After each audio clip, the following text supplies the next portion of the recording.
Alvin. Right, next up we have Miss Evie Londa as the UK Indonesia Tech Hub Deputy Director at British Embassy. Hi, Miss Evie. Good to have you here. And finally, we have Ms. Anindya Ningrum Fauzia as the Advisor Green Tech Innovation at GIZ Indonesia ASEAN. Hi, Ms. Anindya, welcome. Right, once again, thank you very much all the judges for your time and participation in this video competition. All right, participants, before we start the presentation, let me quickly read the rules and the competition for all of you to kindly note and pay attention during your presentation. So first and of all, keep the room and the presentation session to be conducive by putting your phones on silent and do not converse loudly and do not interrupt when the judges or participants are talking. Second, the order of the presentation has been determined according to the draw result, and I will read it out later on. Third, and the committee will help you out to share the PowerPoint presentation. And fourth, the presentation must not exceed the time limit, and it is stick to the 7 minutes presentation. And you can take a look at the timer on my right. Okay, you can see it right. And next up, the presenters must answer their answers concisely within a duration of 1 minute for each question, as we only have 5 minutes of Q&A session. Next up, participants are expected to keep the friendly atmosphere of the competition by using formal English and refrain themselves from using inappropriate words. And the Q&A session between participants are also strictly for substantial matters only. And participants are prohibited to attack personal aspects of other participants, especially during the Q&A session. And yeah, that will be it. Is it clear enough, guys? Right, cool. Okay, now I will call all the finalists to make sure that everyone is here. So please kindly respond to my call and raise your hands up. And I will call you guys by the order of the presentation. All right. First, the first company we have is Kasir.id. Kasir.id, are you guys present? Right, guys, give a big round of applause. All right, you may prepare. And second company we have here is Sekolah Edtech or PT Teman Satu Sekolah. All right, on the back. All right, third up we have Gapai by Academics. Okay, cool. Fourth, we have Purple Pack Indonesia. You may raise your hand. Purple Pack Indonesia? Oh, they're on the way, right. Fifth, we have Isamis Pack. All right, cool. The guys is present. Sixth, we have Buang di sini. All right, the front runners. Seventh, we have Plebu. Thank you, Plebu. Eighth, we have Hirmi or PT Inovasi Disabilitas Indonesia. It's on the way, right? And lastly, we have I Teach Training and Development Senior Services. All right, it's joining us via Zoom. All right. All right, without further ado, we will start the first pitching from Kasir.id. So the committee, please put their screen on the screen. And right, guys, let's give them a big round of applause. And good luck for the presentation.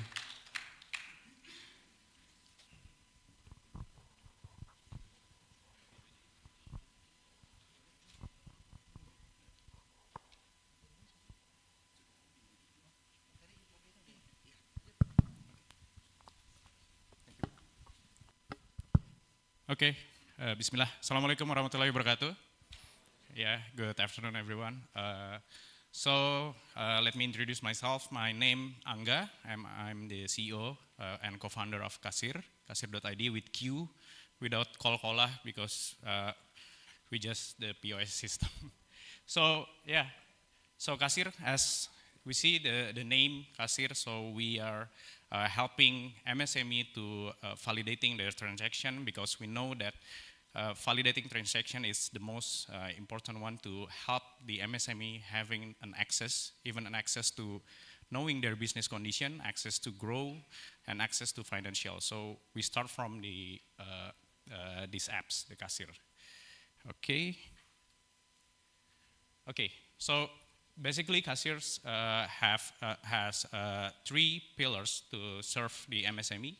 We start from the technology. We have point of sales, device, payment, and also service. We help the some specific business industry to having the specific feature or custom or white label something. And also we have data that can help insight for even for the MSME itself, or also for the principal or government that needs the insight to knowing the real time of condition of the MSME in Indonesia. Okay, next. Sorry. This is the first one. With technology, we provide cashier. We do the online offline transaction for the MSME, and also they can do the digital payment, business monitoring, and also access to grow. Right now we have 1 million merchants in 514 cities in all around Indonesia. We support the business micro growing to small around 12,000, and also we have around 6,000 merchants in Asian countries. Okay, this is our customer. So we have around 15 business category, and dominating in F&Bs and also retail in Indonesia. And this is what we do in for the revenue model. Our revenue model right now is dominating in subscription, and we also selling device and payment. The subscription base, we have a premium model. So if they start with they starting the business, they can use the free apps, and also they can have, if they are running the business, they can use the Cashier Pro, and if they growing, having a growing to their business, they can use the Cashier Pro Plus. And device, we collaborate with Sanmi Imin and some device partner here. And also we also provide the Chris system to our apps. And this is growing significantly in the last 2 years, because the adoption rate of using Chris is growing, it's very growing. And we have also Edukasir, we call it Edukasir Academy. We also collaborate with some government or MSME community to help the MSME to grow. The second one, we have service that provide a platform or custom white label for specific business needs. We do also with Watson's Malaysia, and we provide franchise system or custom to some franchise business. And the third one, we have market research, because right now we have around 200K traditional retail, and we have around in 500 cities. So most of our users are also in tier 2, tier 3 cities. So they can having a dashboard to knowing the real time of business condition of the MSME in Indonesia. Sorry. About the market overview. So as we know that in our country, in emerging country, we see that we still dominating in micro, same as in the Europe. But if you see the small business in Europe, it's 5%, but in Indonesia, it's only 1%. So if we can bring the micro segment to grow, to be small business, we can help Indonesia to be the more likely and better in emerging country. So this is the Indonesian market, why we help MSME, because dominating the economy, dominating the labor absorption and everything. So that's why we trust if we can grow MSME in Indonesia, we can grow Indonesia to be better. The same. This is some of our market landscape. So we have also the features that same with the others, but most of our users in retail and F&Bs, and most of them is micro. So you can see in here our most of our users in the micro. It's around below 300 million annual revenue that they have in a year, and most of our users it's on the Jawa Barat, Jawa Timur, and tier 2 and tier 3 cities. So maybe you haven't found Kasir in this area because most of our users is in the tier 2, 3 cities. Regarding the tractions, we have growing active user to 40,000, around 40 to 50,000 right now. And our revenue is growing significantly year by year with dominating in subscription. And this is what we do for the costs. We more be efficient, and we have objection to reach the EBITDA positive in a couple months, hopefully. And right now we focus on our quality users, meaning the paid users. This one is TPV. TPV is the Kris or digital payment transaction in Kasir. And our LTV is growing nice as well. And also we have from 6,600 in all merchant, we have 160 active user in Asian country. And All right, time's up. Maybe you can finish up the Okay. presentation in a bit. This is our future plan, so we hope we can everything inside and also the AI. And last one, and I think the collaboration proposal, it's we can help as we know that the Kris is growing in other Asian countries, and we see that we can collaborate with Pak Febi from Goto, as we know that Goto is also right now in some Asian countries, and also Mbak Gita. And we see this is the potential that we can help also the MSME in Asian. So, thank you. Secuan dan terima kasih. Right, thank you, Kasir. Give me a big round of applause. All right, now we'll move on to the Q&A session. And for the judges, we have 5 minutes for hearing your question and feedbacks maybe for the presenter. And I would like to give the floor to any one of you who would like to go first in asking the question. You may raise your hand. Right. Okay. Well, thank you so much for the presentation. It's very concise and succinct. I'm happy with the fact that you're already on Google Play. So thanks for that. Just a quick questions on how are you going to expand? You were saying that most of the business are currently on the tier 1, but you're also focusing on the tier 2 and tier 3 cities. But how are you going to upgrade your business from tier 2 and tier 3 and becoming, like more successful businesses in that areas? Yeah. Okay. Thank you. Thank you, Mas. So, surprisingly, 70% of our acquisition users come from the organic. So it's come from the Google as well, and also comes from the MSME community. So we are collaborating with some MSME in a certain area. So if you see that in the Facebook, you're looking for SME community copy in Depok, there are thousands of the MSME community in only Depok. We see that a lot of community can help this.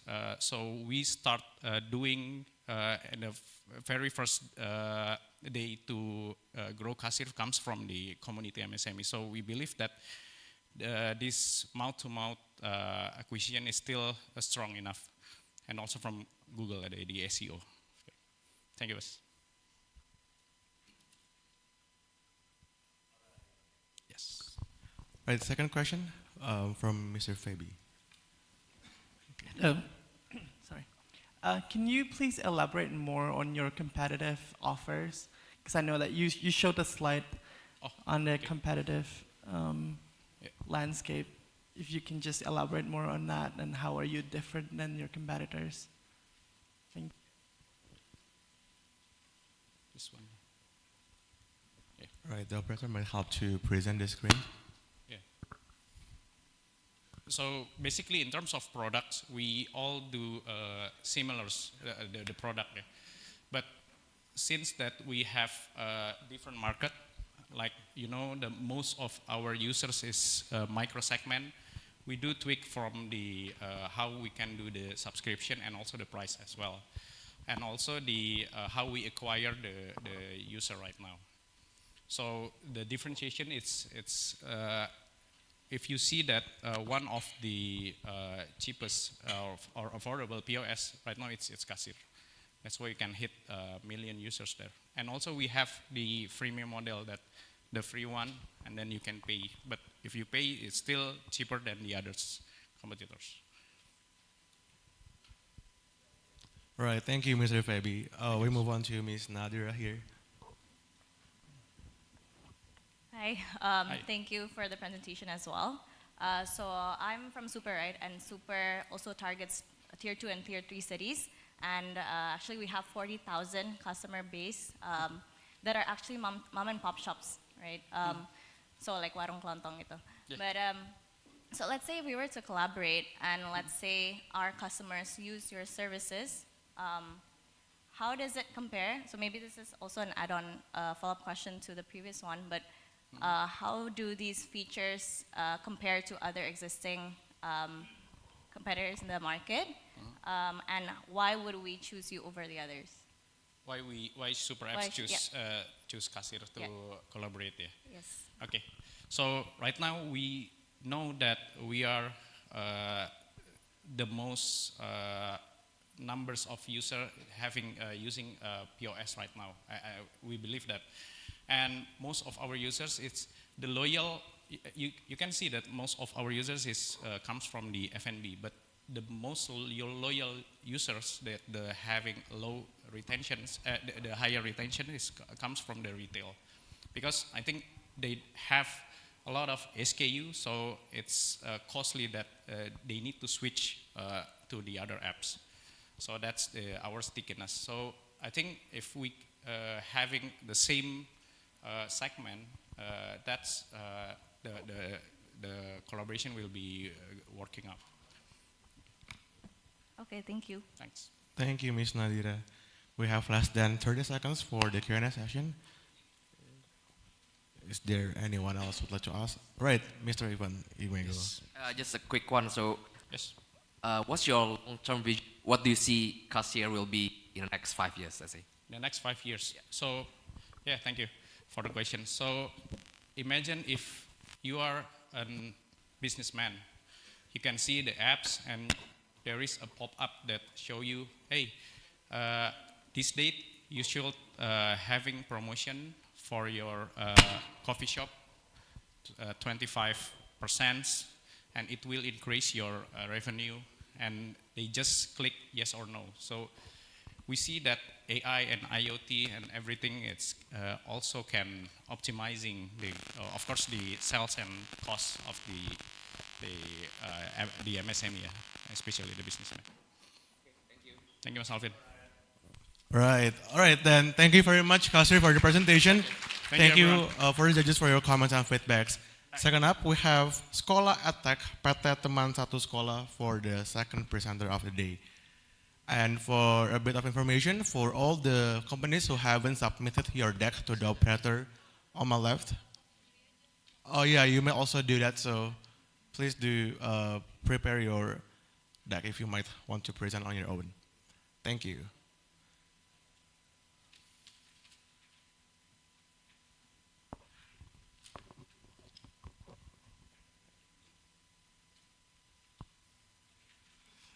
Right, we're waiting for Sekolah. So it's great to hear the first presenter of the day, right? And thank you, Mr. Agung, right? I forget, okay. Mr. Alvin, Ms. Nadira, and Mr. Fabi for your comments. I'm sorry, I mistaken your name to Mr. Ivan that time. Yeah, I tried to memorize all the judges' name in only seconds since we just met today, so it's my bad. Right, okay. Maybe while waiting, is there anyone would like to give comments for the previous presenters? Maybe anything? Maybe from the floor, as we haven't heard anything from other participants, if there's any? Are all good? All good, right? Yeah, I think 7 minutes and 5 minutes for the Q&A is rather short, but I think we do have limited time here, so hopefully for all the groups, you may pay attention to the time limitation. And for the upcoming presentation until the end, let me remind you for the last 3 minutes and the last 1 minute of the time, so you might speed up your presentation if the time is almost up, right? Okay, Scholar, are you ready? Okay, we're still waiting. Right, for the third until the ninth presentation or the presenters, please do prepare your preparations or the materials so we can directly go from one to other presenter right away. Right, thank you.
All right, Scholar is up, so let's give him a big round of applause. Scholar, the stage is yours. Thank you. Good afternoon, everyone. Hi, Asian, and hello, educators. And next. And do you know, guys, about what happened in our education? And you know that our education is decreased year by year. Let's see the data. That we are in the bottom of the rank from the PISA survey. The survey that evaluate about the competencies of the literacy, science, and math. And it is the serious alarm for our education. Next. And as our Ministry of Education said that this year, in 2023, that our PISA score will not increase because of many reasons. One of the reasons is because of the pandemic. Next, and this is the challenges in after pandemic learning. And can you imagine what the main reason of this problem? Because since the elementary to the college, we did the same learning methodology, like memorizing, calculating, and we lack of the higher order thinking skills like analyzing, evaluating, and creating. And next. And this is why we are here. As Scholar, the immersive learning platform #1. And we ready to collaborate with many strategic partners to solve this problem and to increase the higher order thinking skills of the Indonesian generation. Next. And here are our founding team that I am Akbar Tafsili as the founding team and BDO of the Scholar EdTech. I believe that with this team, with the more than 20 years of experience and the many portfolios and also the trusted from the many companies, we can make Next, the new way of learning. This is our three signatures. The first is omni experience and metaverse technology, and also one-stop education platform. Next. And as Pak Herman Kartajaya said that tomorrow, future is about the omni-learning. And we believe that post-pandemic learning is about the omni-learning experience, that we integrate the online and offline experience. Next. And the post-pandemic learning needs the enabler. So we use the advanced technology called metaverse technology that make the learning more real and memorable. The first is Scholab, the virtual laboratory, and the second is Scholar First, the interactive room for students that can learn from there. So they can observe by themselves, they can explore in that room. Next. And we believe that to increase our human resource capacity, we need to give the comprehensive learning from hard skill to soft skills and also the life skills. So we can create the future leaders with the characters. Next. And we are so grateful We with have this. 3 minutes left. And for the With this- presenter, you may stand at the center of the stage. Yes. You may stand at the center of the stage. Please move a bit. And Thank you. we are so grateful with this that we can connect and impact to the hundreds of thousands of students, parents, teachers, and also schools in Asia, Europe, and Australia. Next. And as the company that has the social DNA, so we do the business exactly B2B, B2C, and also the B2G. Next.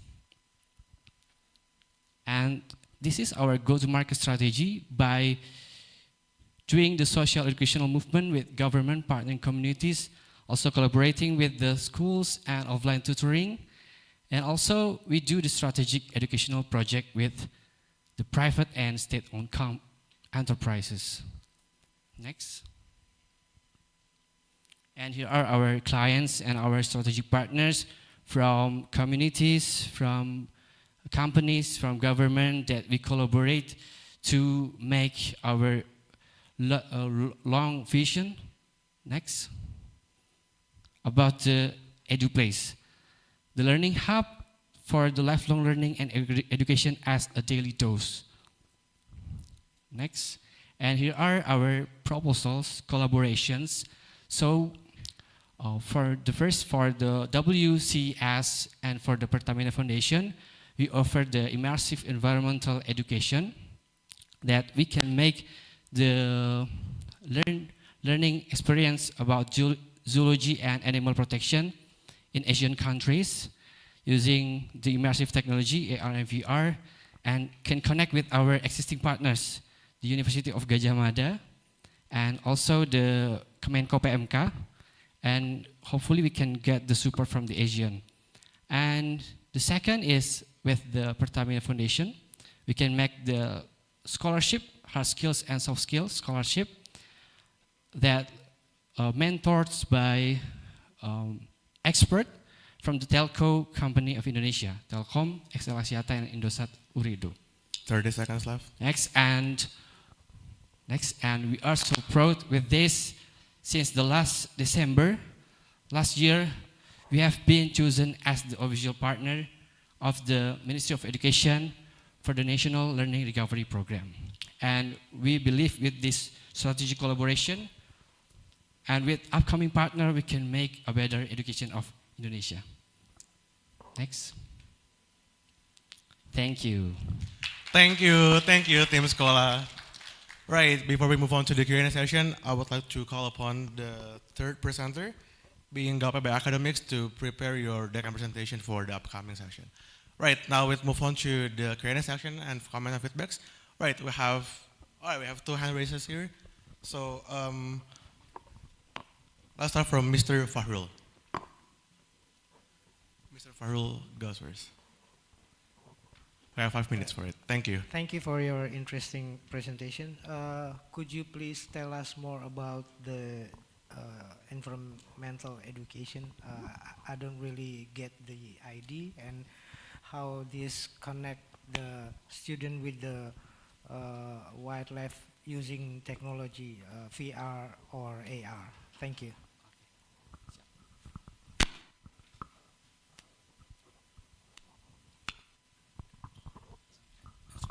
Okay, thank you, Mr., for the question. And now we are on the process of collaborating with the University of Gajah Mada to make the learning for students about the forestry. And we can make the laboratory, virtual laboratory, that teach about the animal and also the environmental with the AR and VR technology. And also, we connect with the Kemenko PMK RI that they have the National Revolutionary Program, or we call it the Revolusi Mental, that has the activity to plan the 10 plan for Indonesia, or we call it penanaman 10 juta pohon program from the minister. We can connect the program with the Pertamina Foundation. Like that, maybe? Sure, thank you, sir. We would like to make the learning experience around the schools about environment and then wildlife become more immersive and real, and then we want to make it become real social impact. We want to gather them to follow our movement in environment with Gajah Mada University, with educating them with this immersive technology. We hope with this immersive technology can make the awareness of the students, teachers, and school more bigger and want to follow this environmental movement.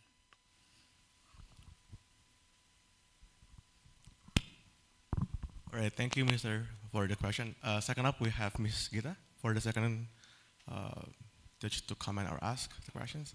Please, Ms. Gita, shoot the questions. Thank you for that, and congratulations for your progress. For me, one of the things I look out for is always product market fit. But for me, product market fit has only one heuristic, and it's not fundraising, and it's not download. It really is only one, which is if your product is not in the market, will your market scream? So, for example, when WhatsApp was down, everybody in Indonesia freaked out, right? So that's the kind of sticky usually I like looking for. So for your product, which part of your product and which revenue channel do you truly that your product is there? As we pay for the services that you give, we will continue to pay for it for a long time. Which one is that? Thank you. Thank you for the question, Miss. So we come up with this innovative technology in pandemic situation. We know that the education industry already existing for a long, long time. We know that education institution, there is offline tuition, offline bimbel, schools, universities. We try to help them with the immersive technology. So this product won't be only used by the end user, but also the existing market, existing business. So today we support so many schools, also offline tutoring to help them level up their services. So I guess I think this condition can yes. And as an addition that as we present that we have the Omni Learning Experience support to support the schools and also the offline tutoring, or we call it bimbel, that with these services we instead of we battle with the existing competitors, we collaborate with them, with the schools and with the offline tutoring to support their omni-learning experience, creating online and offline experience in learning. All right, Saib. Yes, yes. Oh, B2B, B2B, B2B, B2C. Oh, B2B, B2B, B2B. Yes, for now. Thank you, Miss.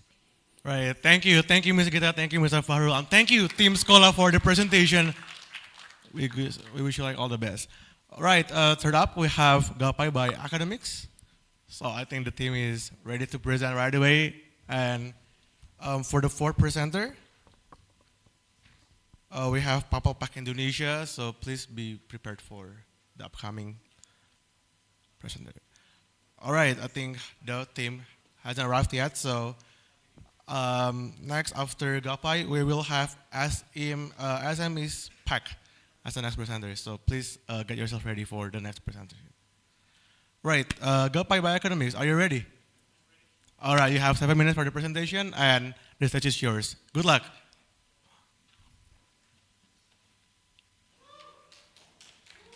Let's give him a big round of applause. The mic is on the center.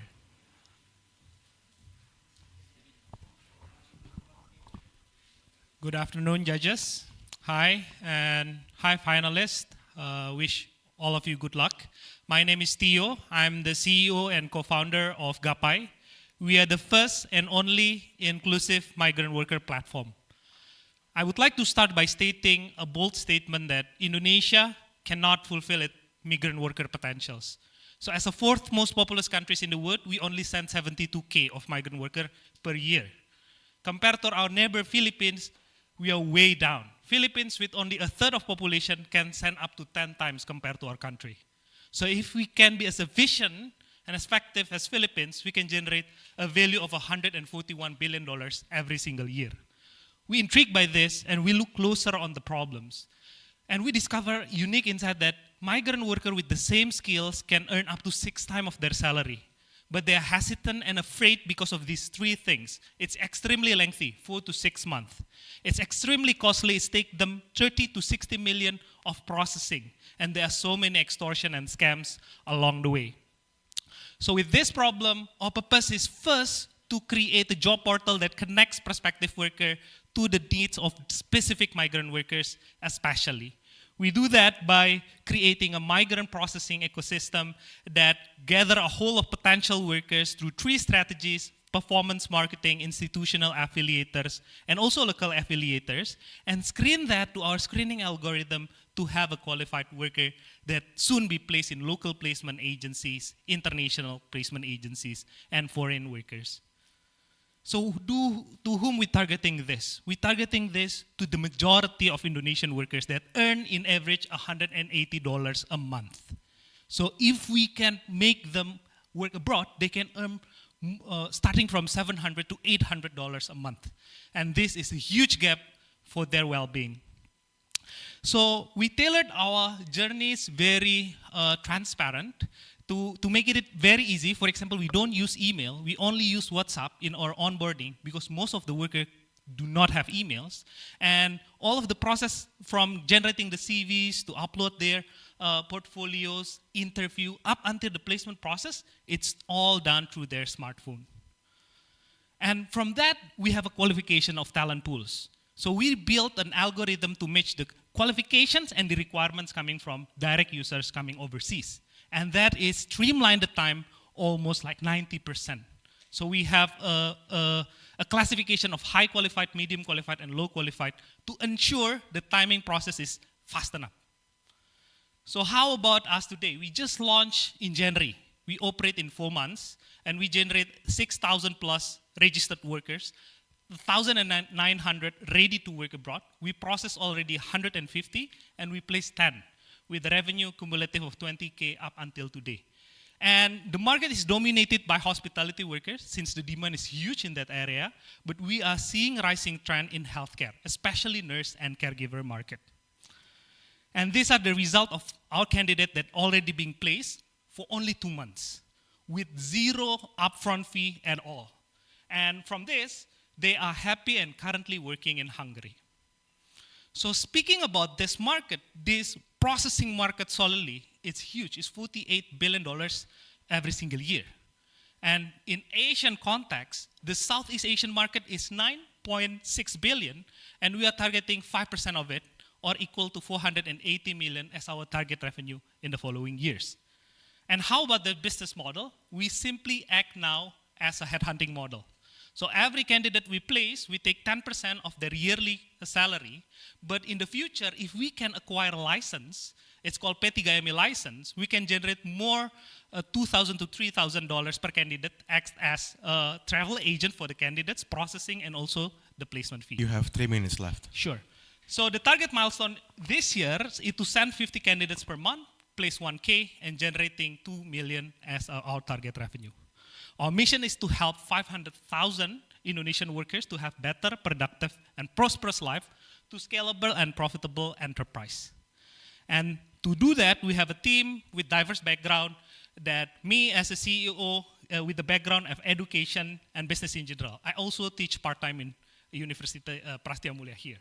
And we have Aji as our lead engineer background in Gojek. We have Arshanda, Faisal, and Rizky that have strong background in operation, business development, and creative. We backed by Antler in our pre-seed, and we have several investors profile that help us along the way. And this is our roadmap and our collaboration proposal.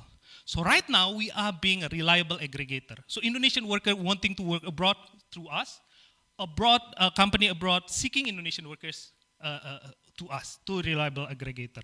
But in the second, the value lies in becoming the migrant partner, becoming the financial and remittance partner from them, and also becoming a placement agency ourselves.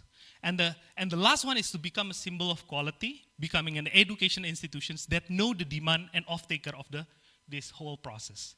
To do that, we need to collaborate. So we propose with BNI Ventures, quoting from the CEO, Pak Edi, that BNI want to become an international bank. One way to that is through diaspora. So we can create a robust financing, remittance, and investment platform for the network of 4.5 million migrant workers right now, designed with the long-term objective of enhancing their overall well-being and financial stability. We calculate with our network. Through our network only, we can generate $24.9 million of remittance this year if we decided to go into that sectors. And to Pertamina, we discovered that the low... 1 minute left. Time left? 1 minute left. Okay. So for Pertamina Foundations, we discovered that a high demand, low supply opportunity for the long term, it's the nurse. So if we can create a placement, training, and scholarship program for nurse and caregiver market, it's strongly demanded in Europe, Japan, and Korea, with approximately 500,000 needed, solely coming from Indonesia in the next 3 years. So as a company, we currently also raise in seed, looking for strategic investors for license acquisitions, product development, and user acquisitions. So that will cover our presentation. Join us to fulfill the labor market potential by connecting all workers in Indonesia and opportunities beyond. Thank you very much. Thank you, thank you. Thank you, KPB Academics. Right, so now we're moving on to the Q&A section. So, right, we have the first questioner here. Miss... Right, yeah, Miss Nadira could go first, please. Okay, thank you so much. Okay, thank you so much for a great presentation, and congratulations as well on your achievements so far. Just wanted to ask, so how are you, what is your worker acquisition strategy? So how are you getting these workers to register to your platform? And what does your screening process look like for these workers? Sure. So for the acquisitions, we have 3 strategies. First is performance marketing, direct ads. The second is we collaborate with institutions that are specific cater, like SMK or vocational schools that have background in specifics. But also we have local agents in the Lumbung, how can I say it? The majority population that want to work abroad, like Cilacap, like Sukabumi and everything. So we built a commission-based dashboard so for them to onboard themselves. And then throughout the process, they build their CV. We assist them to build the CV. They might be the first CV they make. And then we have a screening algorithm that clarify the high, medium, and low. And before we place that to user, we conduct our own screening to validate their language, to validate their capacity, to validate their willingness to work abroad and all of that sort.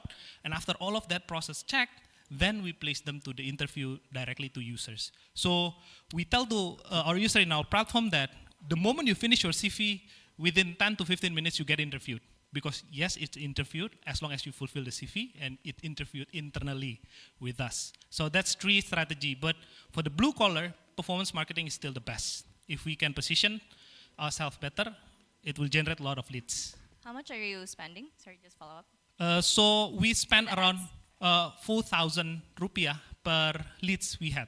So the CPL is currently 4,000. So the CPL for direct is 10,000, but more big quality in that sense, in terms of conversion. Thank you.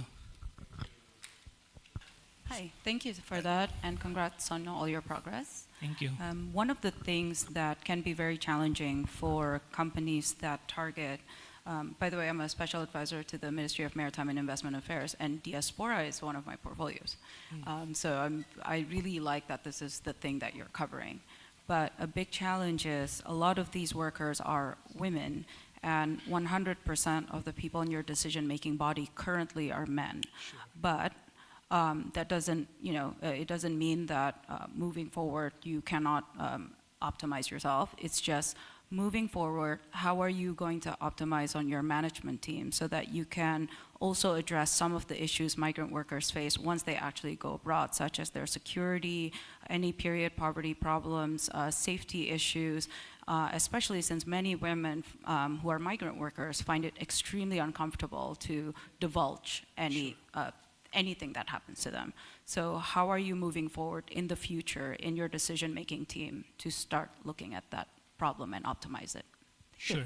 Thank you for the questions, and it's exactly what you said in terms of decision making and the current portfolio of our users, mostly women. Right now we have an advisor that suggests us in all of the ethical concerns in terms of post-placement, because we are right now we're focusing on bringing people abroad. But in the next horizon, it will be more of the protections, money management, ensure their well-being, and all of that sorts.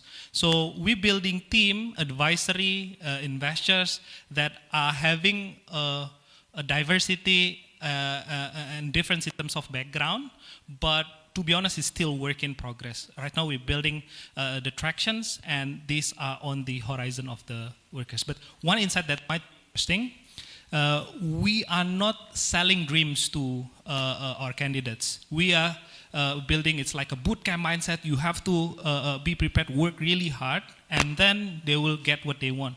So most of the narrative, it's like working abroad is the salary is huge, you need anything. So that narrative, first ethical dilemma narrative is what we address is that area. So that's what we currently doing, but plan to do in the futures.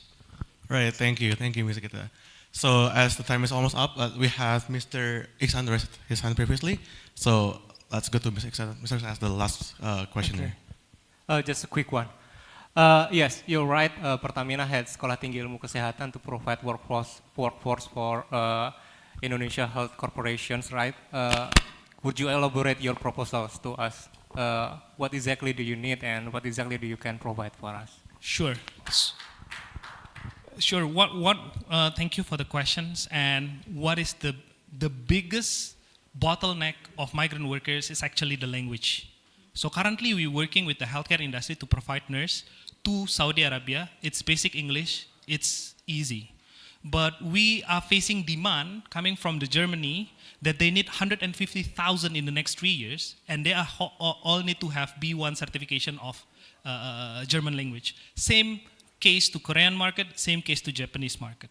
So the STICAS and the migrant are not work together in this. There are no integrated funneling system to ensure that. So the confidence coming from the demand, it's quite low. I mean, can you provide 100 nurses? I don't think so. So that fluctuations of demand make employer want to seek company from Philippines, worker from Bangladesh, India, and others because we don't have that robust supply system that are integrated. So my proposal is if we can embed the language program and we connect it with direct demand with the help of, for example, Merdeka Belajar for them to work 1 year because 1 year is usually the requirements, we can build solid, robust network of a placement specifically coming from the nurses. So that's might be my answers.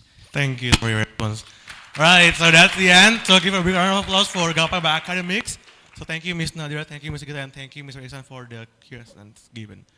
So, right, for the comment also, we believe that Gapai could potentially create a partnership maybe with the GIZ from Ms. Anindia or from Ms. Evie from the British Embassy about sending workers to abroad. Right, next up, we have SMS Pack for the next presenter. All right, so SMS Pack. So please do prepare for the presentation slides or deck.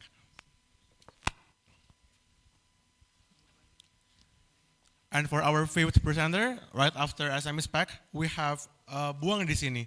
So please do prepare your presentations right after SMS Pack.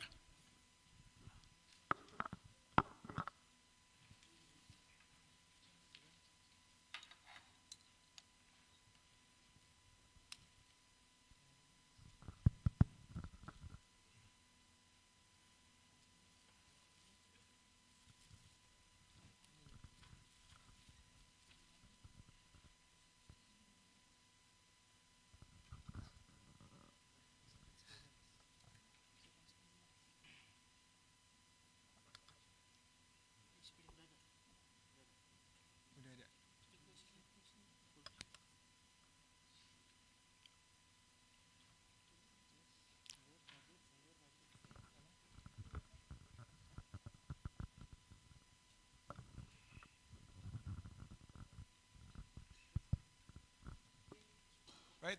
Okay, so let's give a big round of applause for SM is back. The stage is yours.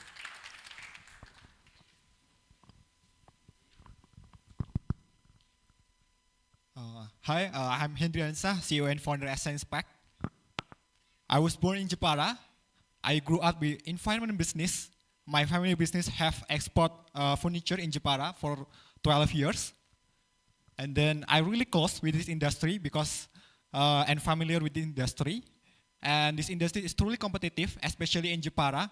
Jepara is the #1 of the best producer furniture in this world.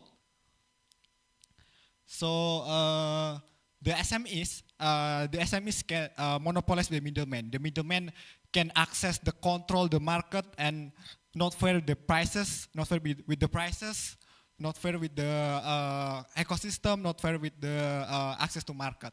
SME Spec is here to tackle this problem. SME Spec is B2B commerce aggregator. We address the supply chain problem and distribution to in export industry in Indonesia.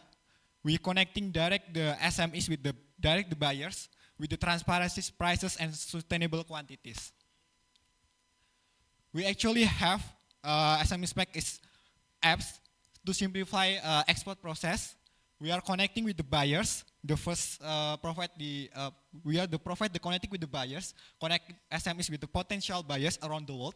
And the second, we have the dashboard analytic. Actually, the dashboard can see all analytic of all transaction SMEs with the buyers and see all analytic history, transaction, and the milestone from the process export that you need.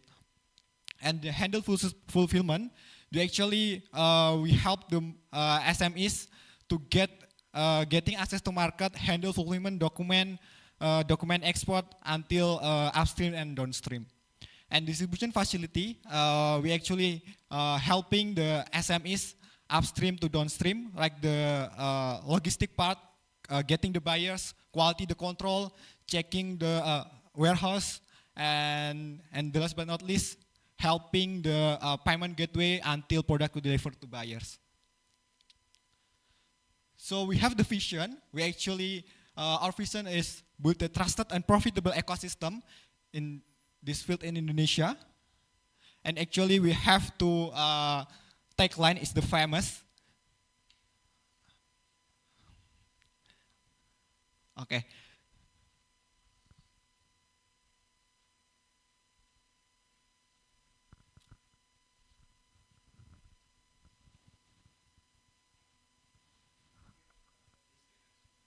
Slide.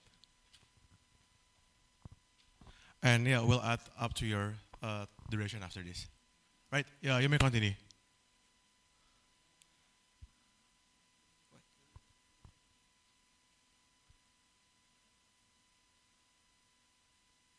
Sorry, is not this.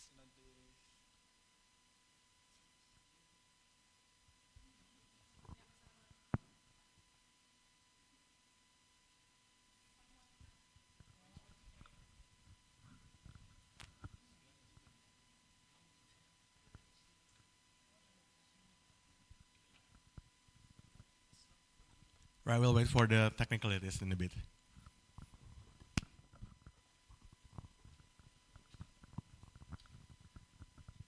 All right, we'll add around 3 minutes to your time after this.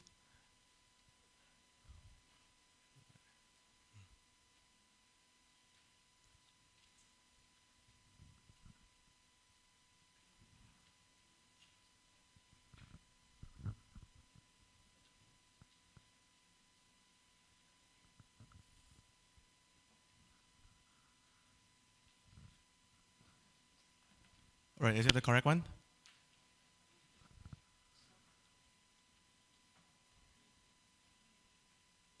Right, we're still waiting.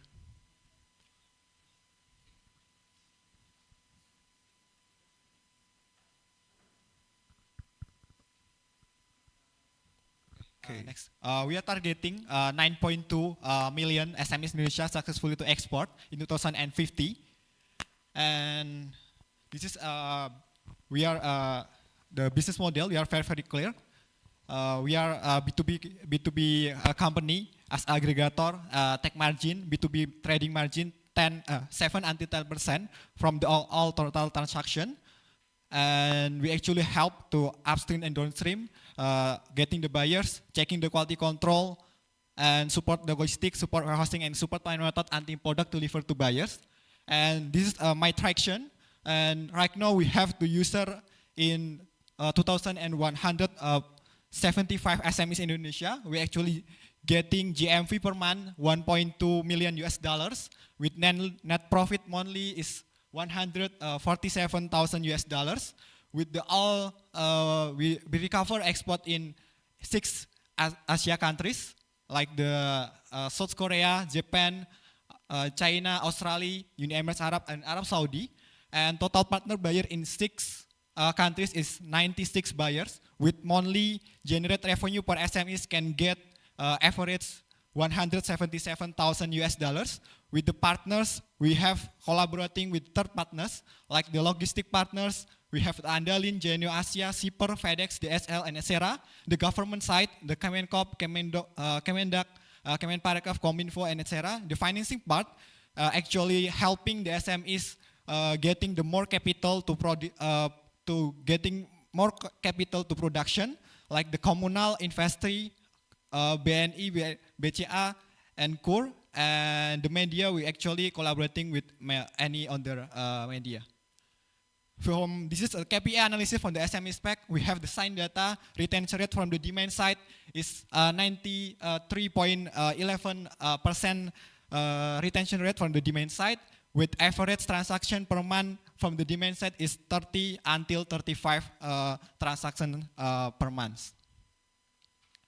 In terms of financial landscape, we actually getting the total GMV in the last year in 12.3 million US dollars with transaction export until 200 containers already delivered to Asia countries.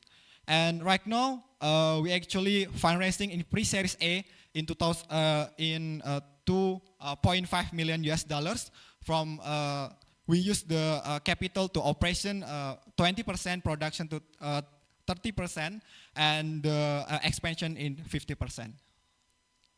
In terms of competitive landscape, we actually have the value proposition, a strong value proposition in QC, because any product we can deliver is we actually doing the QC first from the SME spec, and we are the support logistics part and training support and QC and warehousing part. And we have the strong team. I am Hendriansa, CEO and founder SME Spec, experienced as a product lead for 2 years in SME in Korea. And Gilbert Bruta, CPO and co-founder, experienced as a lead in export administration for 2 years in export industry. And we have the Sia Pertong, CTO and co-founder, experienced as full stack engineer in Microsoft. And we have in the seed round, we invested by the Salim Group. We actually helped me to getting the more buyers and getting the product development and duplicate go-to-market strategy from the Salim Group. I think that's all for me. If you have any question, please go ahead. Right, thank you, SME Spec. Give me a big round of applause. Now we'll move on to the Q&A session, as we will have 5 minutes. So, okay, we have Ms. Anindya here as the first judge to comment or ask. Please, Ms. Anindya.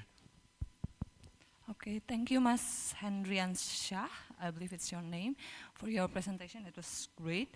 So actually, I have a question regarding your targeted market for the MSME. I mean, like, what kind of MSME that can use this support from you, and how is it the coverage in Indonesia, whether it is centralized in Java only, or you also going for the eastern of Indonesia? Thank you. Thank you for the question. Right now, we're actually focusing in the furniture part, because we start from family business. We have expertise in this industry, and we actually have the seed round financing with the Salim Group. We actually helped me to getting the product development, research product development in vertical industry, and we actually right now still development in the F&B and herbal product. Right, okay, thank you, Ms. Anindya. Next judge to ask questions. Right, we have Mr. Agung here.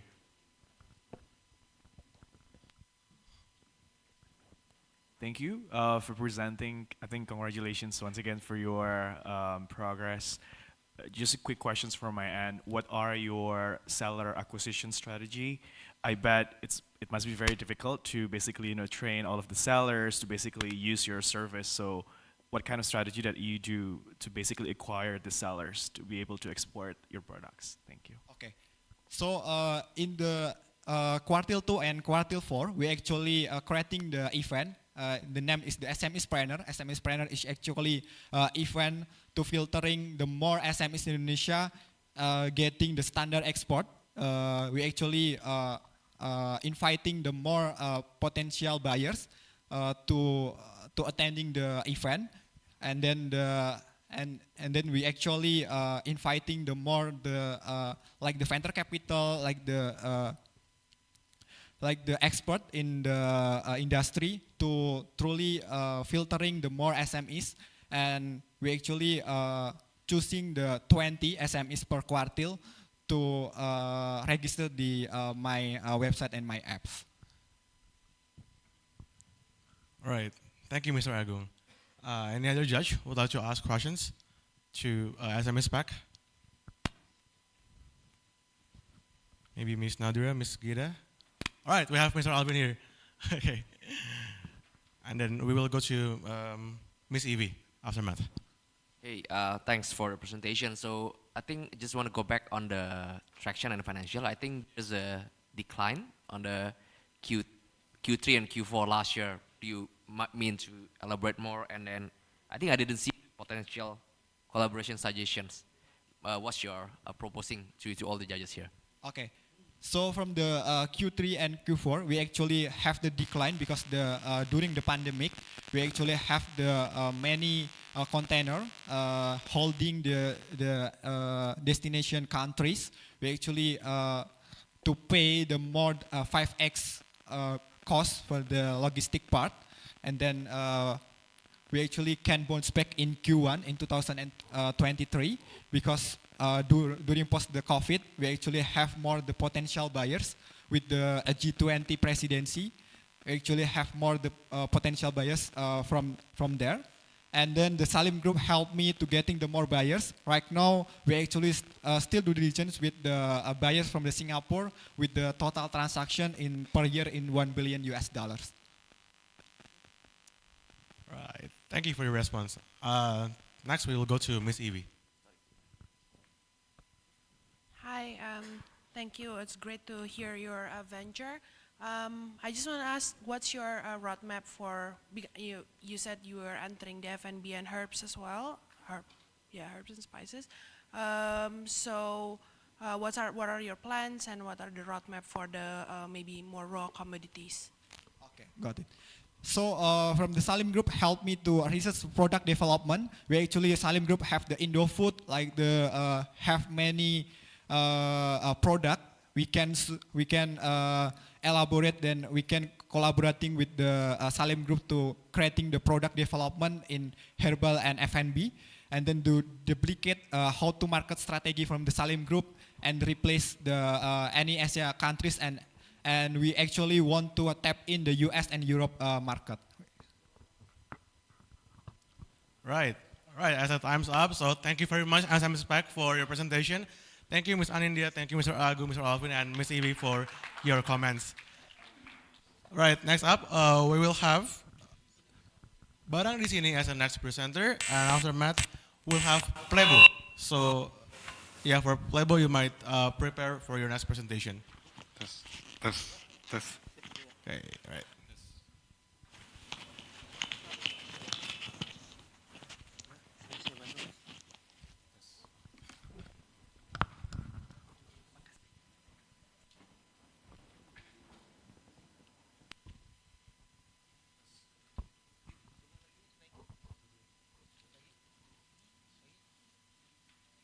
Right.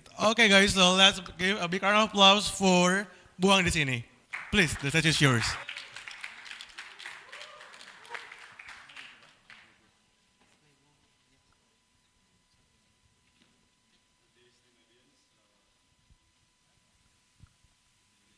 And for the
we see that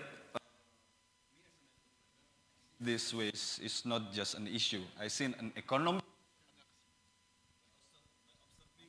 The existing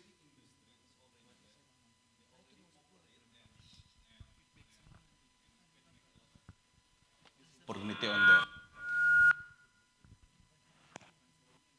Let's take a look for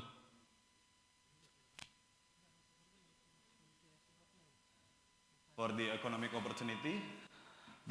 Trend.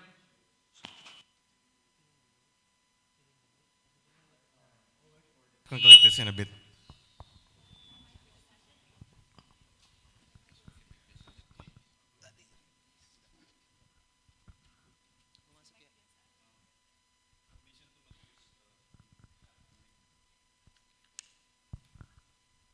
So we see that the economic opportunity, the global brand, are using the recycled material for the producer. Years by years until the 2023, the 2030, the global trend shows 90%. Even the Coca-Cola, even the Nike, even the Adidas shown the production of the materials use the recycled material. And however,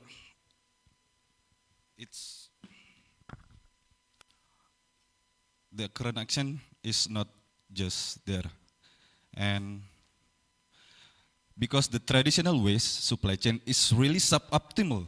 The causes lead to the customer pain point that the fulfillment capacity below the demand, 50%. There is no standardization. The supplier of the materials, the supplier for the manufacturers is always changing. Because the informal sectors, 95% recyclable waste is collected by the informal sector. And Buang di sini has two business model. And Buang di sini has two business model. The first one, we create a product of a mobile application that targeted a B2C model. We targeted the informal sector, help them to sell the recyclable waste directly to the manufacturers through our platform. And we give them in our feature we give them recyclable, we give them access, we give them price update, we give them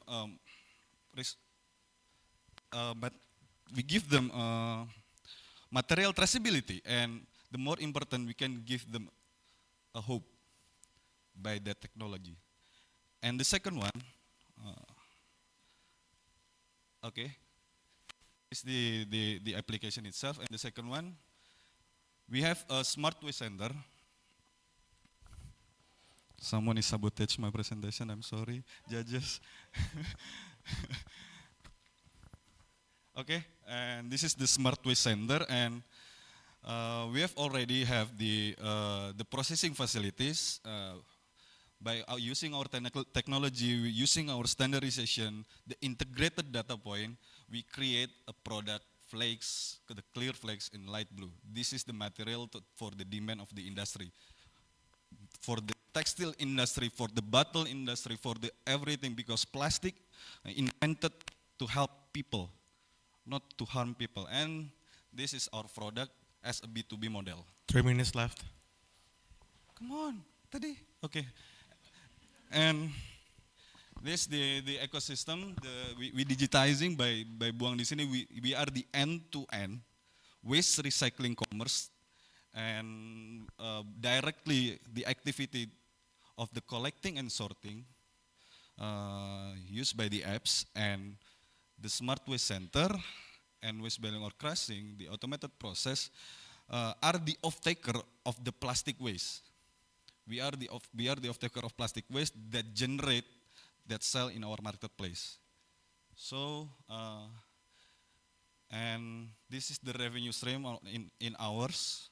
We get two revenue stream. First, on the application, that's transaction fee, the platform fee, for almost 1 to 3%. And the second, we have a sales materials. We have the revenue from sales materials. The margin is for the percentage. This is the percentage, and if you do a recycling production and you fulfill the material demand for the industry, now currently we have 20% gross profit margin. And next is, this is the business model that our benchmark, the Rubicon, in you know them, and recycle. The Rubicon 380 funding round. And the recycle has already funded by the Morgan Stanley itself in India. So the technology and the geographical area, these both are our benchmark.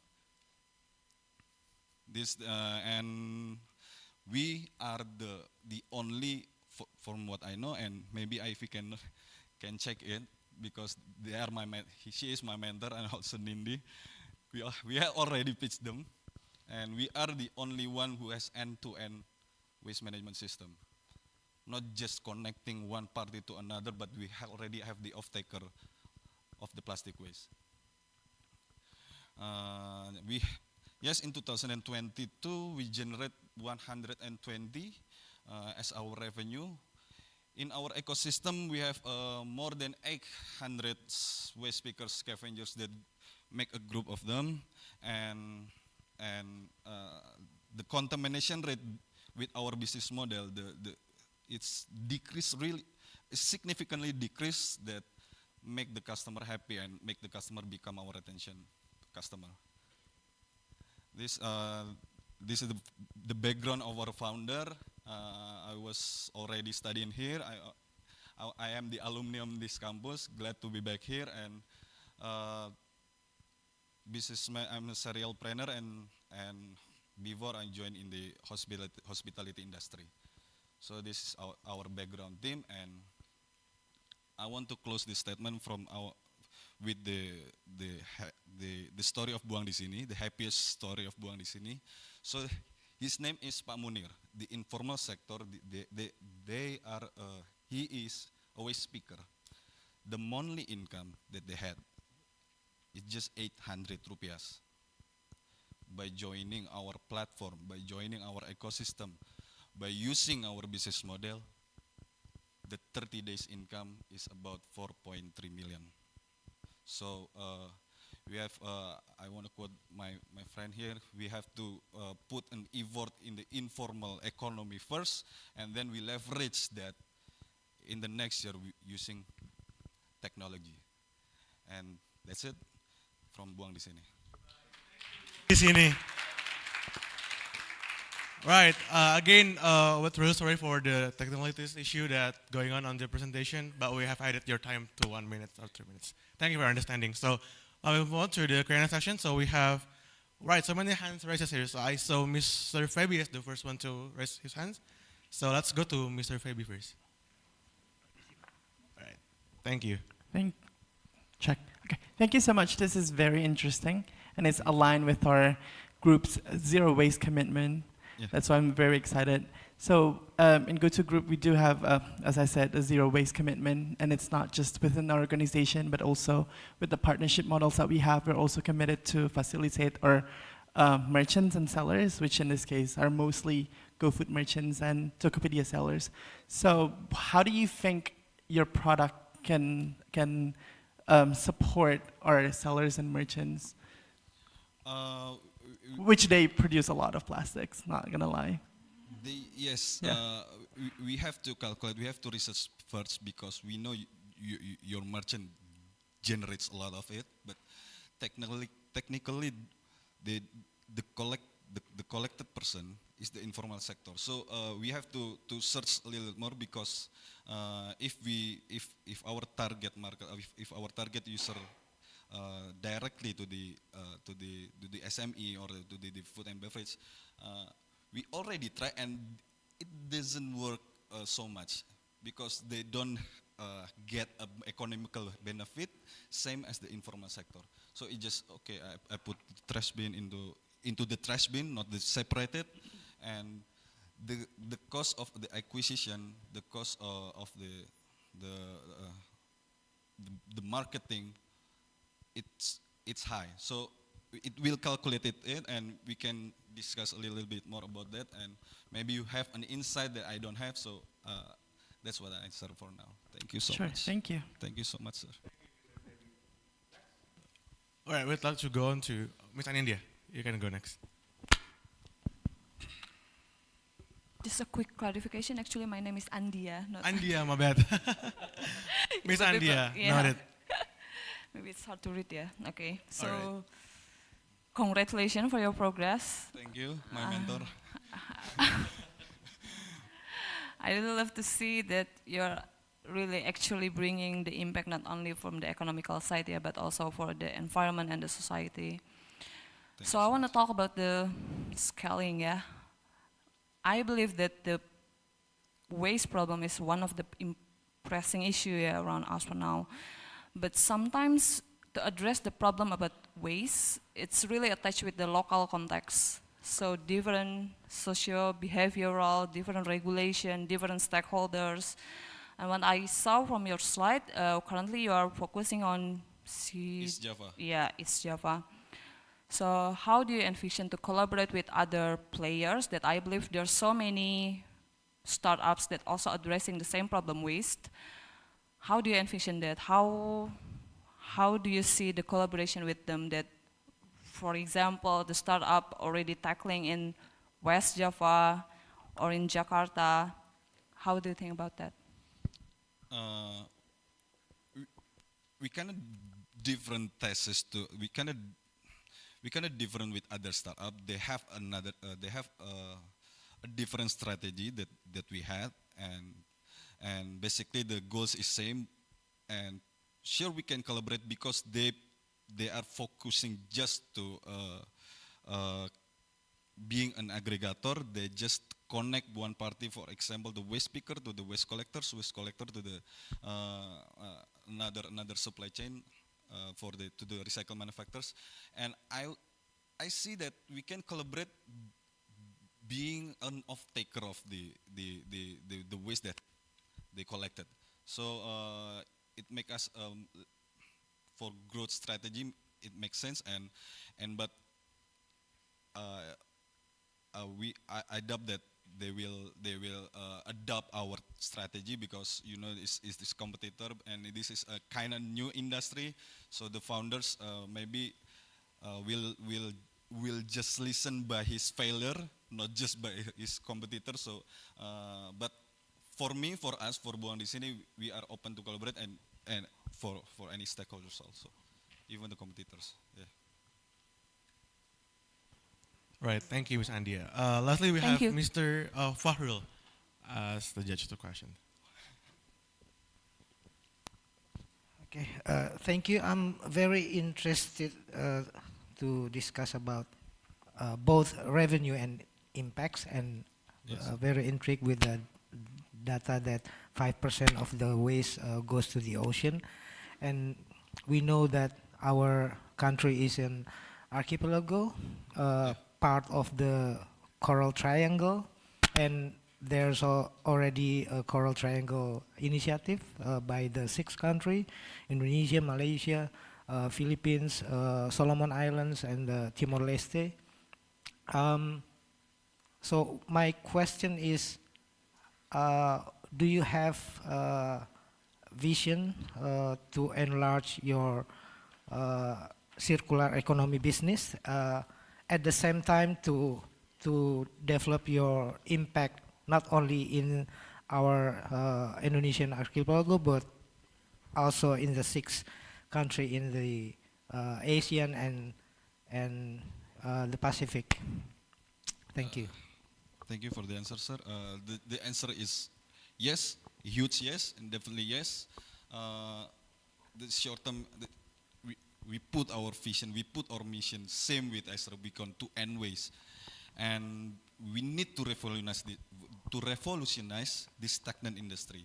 We want to change how people collected waste. We want to change the perspective of waste, because waste now is not just a waste. Waste is an alternative responsible materials. So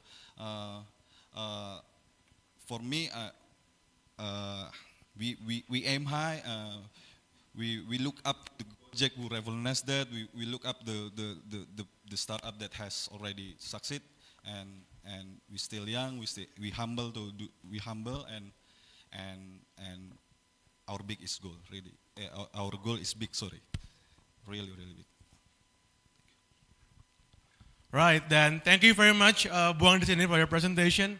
Thank you, Mr. Febi, Ms. Andia, and Mr. Fahrul Thank you. for your comments. So much. Thank you very much. Right, next up we have Plebo as the last 3 companies to present their recommendations.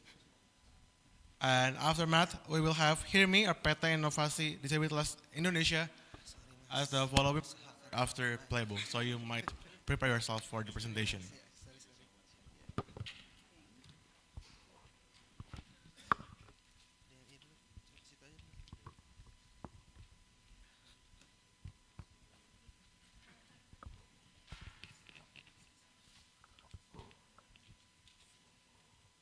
So yeah, for this time, let's hope the technologies are great. Hopefully we won't hear any noises or the slides moved by its own. So yeah, we really hope for the next 3 presenters, hopefully all the technologies are supporting the groups to present their best. And hopefully the judges and also the participants won't get bored, since we're almost reaching the end of the day. So hopefully let's keep the spirit up, let's recharge by drinking the drinks, or if you want to go to the toilet, so please do. So yeah, we are still having 3 groups left for today. Right.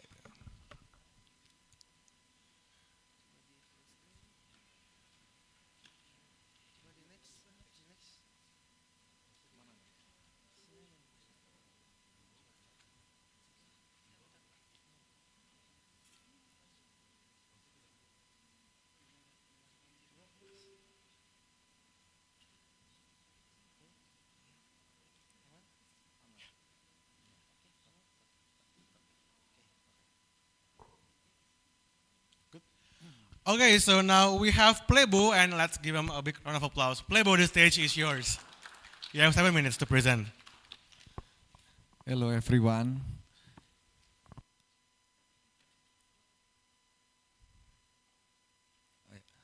Hello, I'm Dimas from Playbo. So Playbo is Mr. Demas, my bad, you might go to the center of the stage. Okay. Thank you.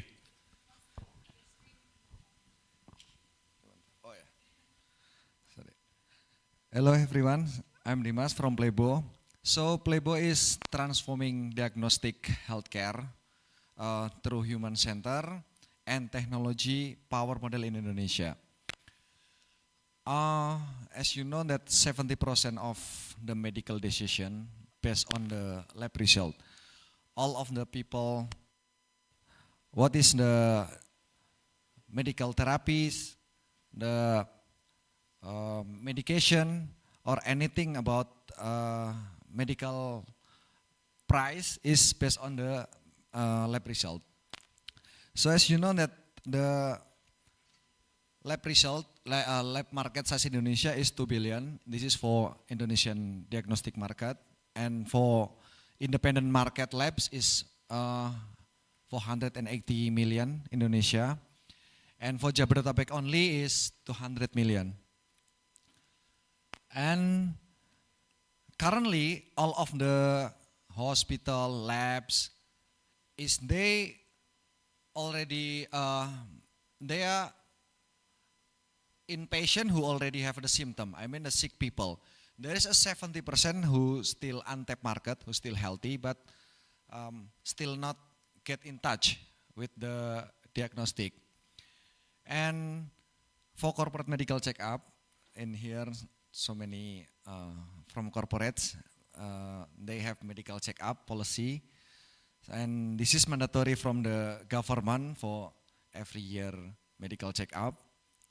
And in here key to describe is in supply chain, technology, and efficient lab facilities. In here, the problem is in the B2B. Sorry, cannot. Next slide.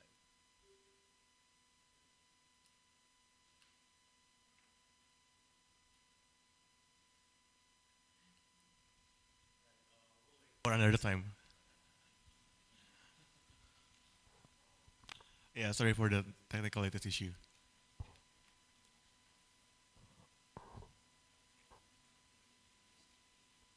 We'll add 1 minute to your time. Okay. That's fine.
Well, we're still waiting. Please be patient a bit. We're praying for the operations team to fix the issues.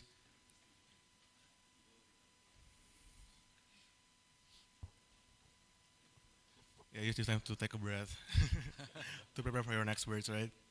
So yeah, we'll add around 2 or 3 minutes to your time. So worry not for that. Okay, we're almost back. Right, we're back on track. So, right, We can go now? All good, operations? All good, you may go on now.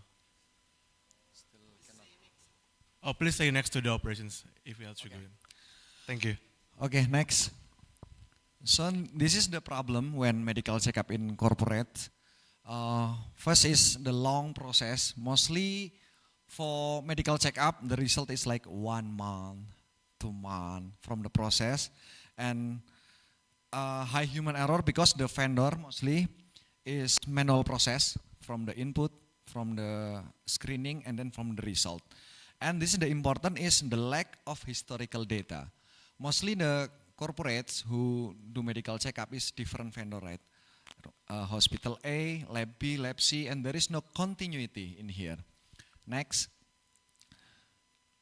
And the B2C perspective is the same, mostly the same, but this is from individual perspective. Usually people who medical checkup in or lab test in the lab A, lab B, this is no continuity at there. And mostly if the good quality is a high cost. Next. So Playbook can gain significantly market share by solving that systemic problem. First is about the price, mostly the high price if the quality is good. The second is the business process is because of manual we can simplify the process in the business process in the lab.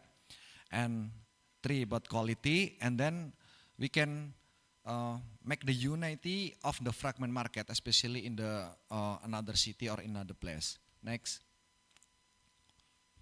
So our mission is make diagnostic healthcare services more accessible and then more affordable and then trusted for all. Next. In here the Playbook efficient structure is first we provide the supply chain at there. It means like for B2C market we have the healthcare staff, same like the Gojek people, like our healthcare staff to come to their location, their office and everywhere. And we partnership with the top lab, clinical lab. We already partnership with the InnoQuest and Killer. 3 minutes left. And we provide the technology at there too. The technology is in the apps for consumer, for doctor, for fleet, for our healthcare staff, and for the corporate. Our product is, the name is LabLink for corporate. Next. Next. Right now we focusing in 5 area. First, corporate medical checkup. So in here, corporate can see in the dashboard at their online. Doctor requisition apps, doctor can make a order at there and then see the result of their patient. Number 3 is the esoteric referral. It means like the lab who don't have the special test can refer to another big labs. And we have the direct to customer. So we will have apps will be launched in the next month. And number 5 is we enabler by artificial intelligence at there. Next. Next. In here, this is dashboard for corporate medical checkup. So HR management from the company can see all of the historical from any kind of labs. And in here can see to the individual from historical, from any kind, and see the progress. And in here, we validate by clinical pathologists and occupational physician expert. Next. And in our dashboard, employee can see their login for specific web only from their own result in anything. Next. And this is for customer, will be launched in next month. So the customer can order, can consultation by the clinical pathologist at there, and as a documentation too. So if you have the lab result from any kind, you just take a picture, upload by PDF, and all by AI will be digitally at there and categorized by origin. Mostly the problem is this lab result, but we don't know what is the meaning of this. In here we make explanation at there and validated by clinical pathologists at there. 30 seconds left. You may wrap up your presentation. Next. This is our healthcare staff. Right now we coverage in the Jabodetabek area. So our healthcare staff in here. Next. In the healthcare staff, we have phlebotomy kits at there to pick up the blood and then scheduling too. For Plebo Fleet apps, there is a monitoring, same like the Mitra driver in a Gojek. Next. In here, if we see in other countries, one top of the big lab in the US, like LabCorp, Quest, they use partnership with the phlebotomist company for like this. And this is already benchmark in the US. Next. And this platform, all in one, doctor, consumer, corporate in our dashboard and then deliver to them. Next. Right now we are still in the MVP and the pre-revenue. In here we still don't have apps at there. Next month this just only by WhatsApp. And for corporate medical checkup too, still the dashboard. And we have the 10,000 lab data at there to analyze, so make the personalized at there. Only from the WhatsApp channel and friend recommendation. Next. And this is our partner labs in Indonesia. Next. And this is our partners and client, like for example, Halodoc use us to pick up the blood sample. And for the others is for medical checkup. Next. So in here, we from the doctor acquisition, and then we get the customer acquisition, and from our analytic, we can we can make the retention by suggestion. You may wrap up. Specification. Time is up actually.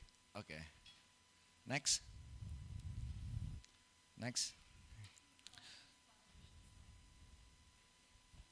Okay.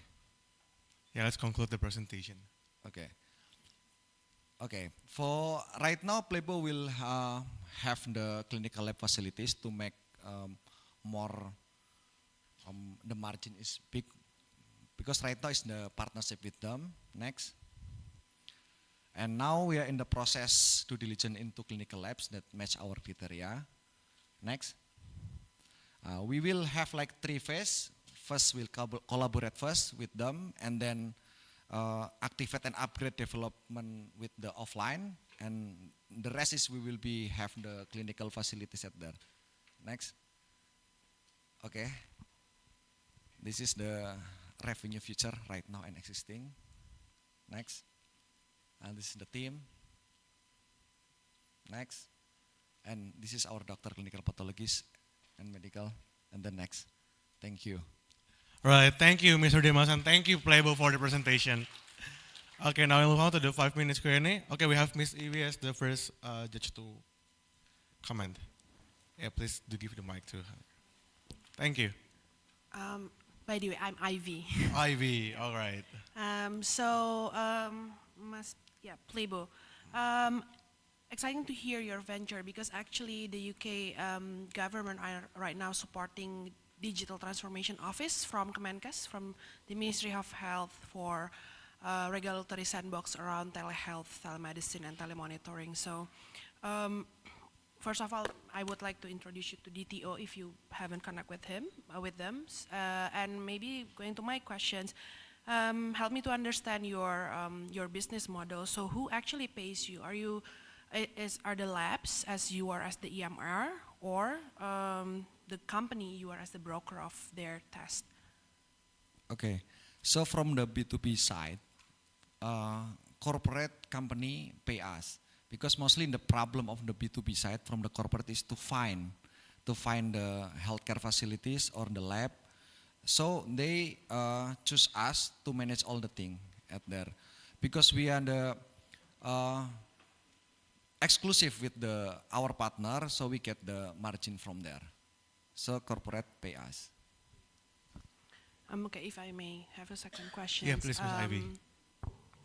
The diagnose with the AI are still highly unregulated. And how's your strategy to help the policy, especially in this Indonesian climate, to have a supporting regulation for you, especially around the AI diagnostic? Yes, that's why we have the clinical pathologist. We have a doctor at there to validate. So AI in the function is more to make the speed the process. Because without AI, imagine like 10,000 or 5,000 medical checkup in the one day will be a headache by doctor manually.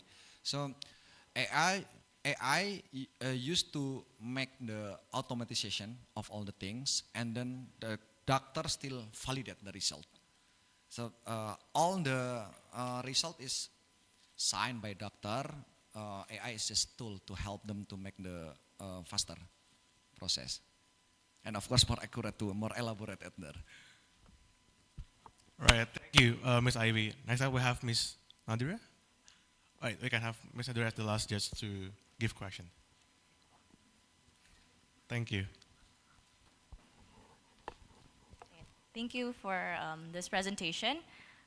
So I think you keep mentioning as one of your USP is the efficient supply chain, right?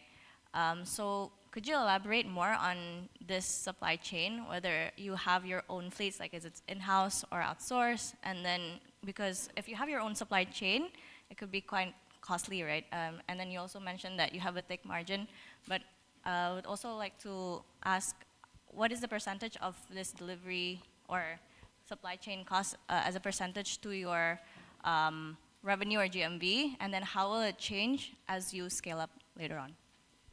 Okay, so this is from B2C side, right? From B2C side, our supply chain is, we have the quality same to Mitra. So the cost is, this is variable cost, not fixed cost to us. And we have the margin, and then the additional for home service fee at there. But all the thing is still more affordable than directly go to the lab or to the hospital. And our healthcare staff,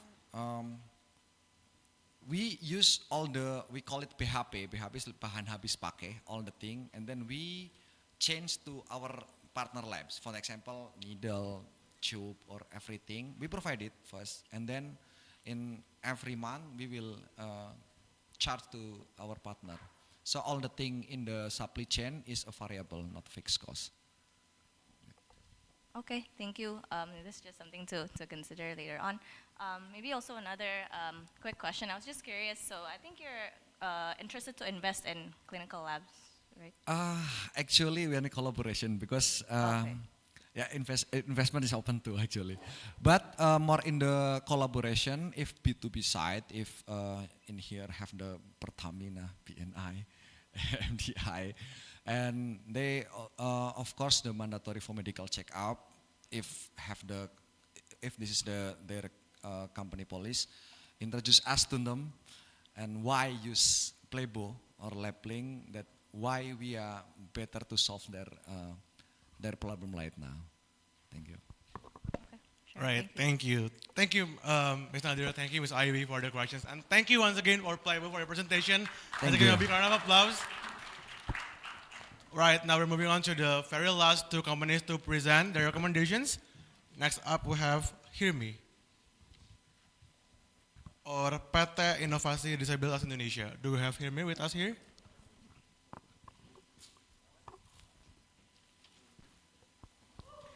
Right, yeah, we do have Hirmi with us here.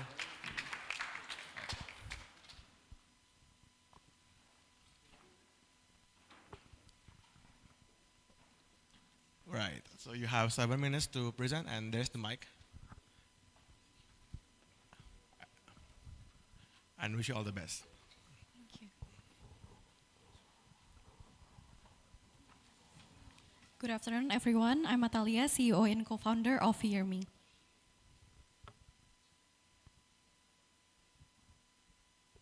So how do you feel? Does anyone understand what I've just said? Or what am I doing? That's what the deaf feels. It's silence, and it's really difficult to understand them. So this journey started based on my own experience when I met the deaf driver in online taxi. He was accompanied by his daughter to help him communicate with the passengers. He often got low rating because of miscommunications. And in that time, we start to think how we can solve this problem. We found out that there are 432 million deaf people in the world, and this number are keep increasing annually. 80% of these people are illiterate and they depend on sign language. Well, the biggest problem here, the sign language access are still very limited. That's why we want to increase people awareness regarding sign language access through Hear Me. So Hear Me provide the first Indonesian sign language translator with 3D animation display to bridge the communications between the deaf and the non-deaf, which we call the hearing. So our application basically is like Google Translate, but for sign language. So it's easy, you can record your voice or text sentence, then it will be translated into sign language animations, like this. And you can also download it in Play Store and also in App Store.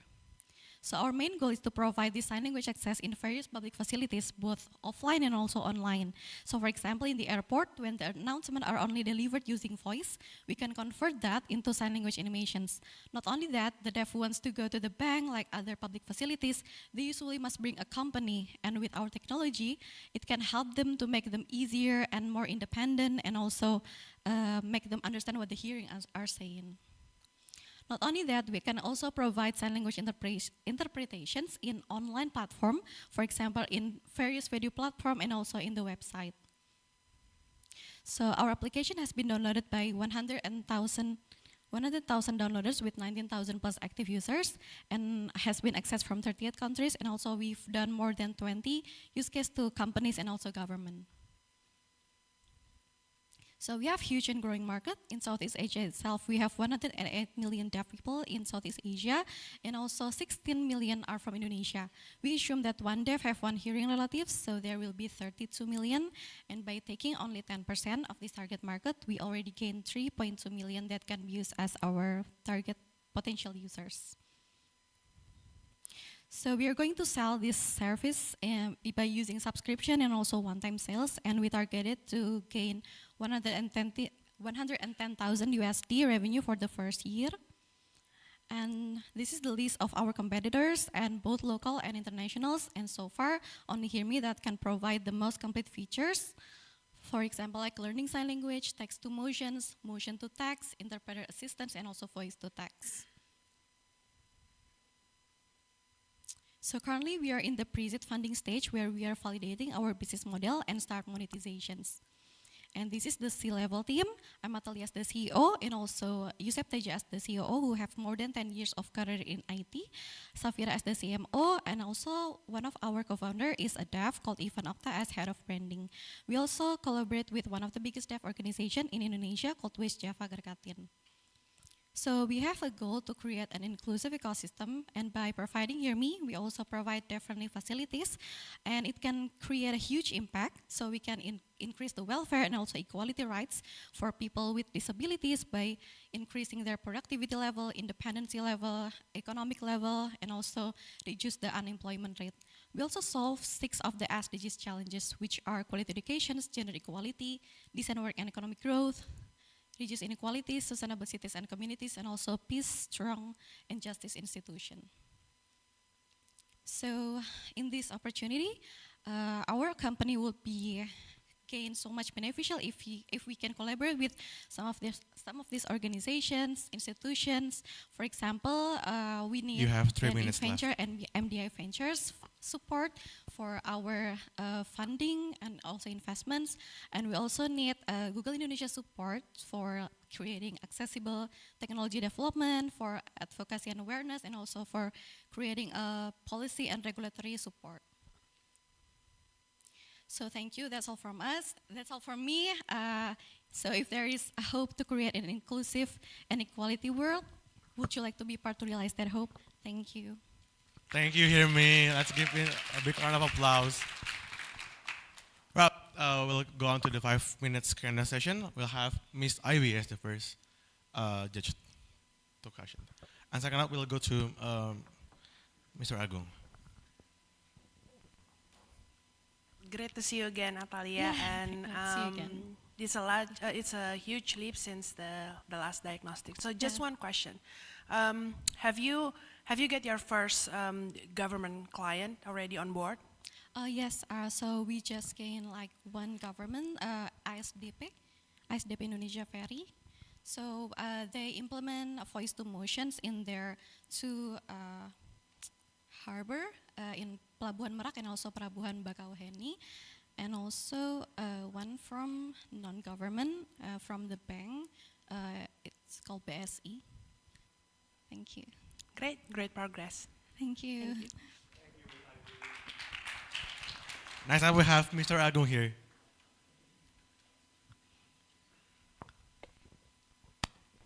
Hello. Hello.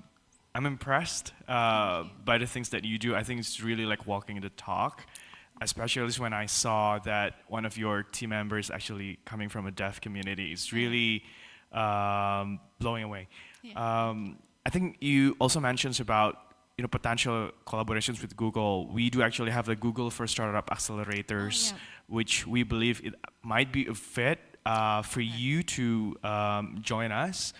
In addition to, I think the leadership training that we have, we could also like train like in terms of product management, those kind of things. It's a part of like 10-week virtual learning experience with us that Google experts could probably provide. So I just want to congratulate you, and hopefully we can actually talk further about this. Thank you so much. I will definitely join the thank you. program. Thank you, Mr. Agung. Right, Miss Gita.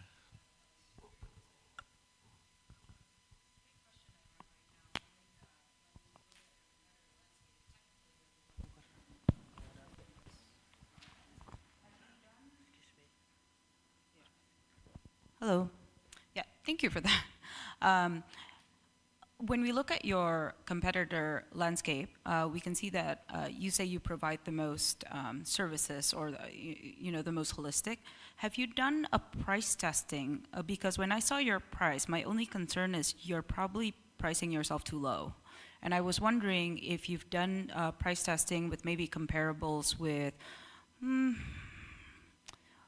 let's say other emerging markets. Okay, so let's say like Brazil or Mexico or other places that are more comparable with how B2Bs and B2Gs spend money.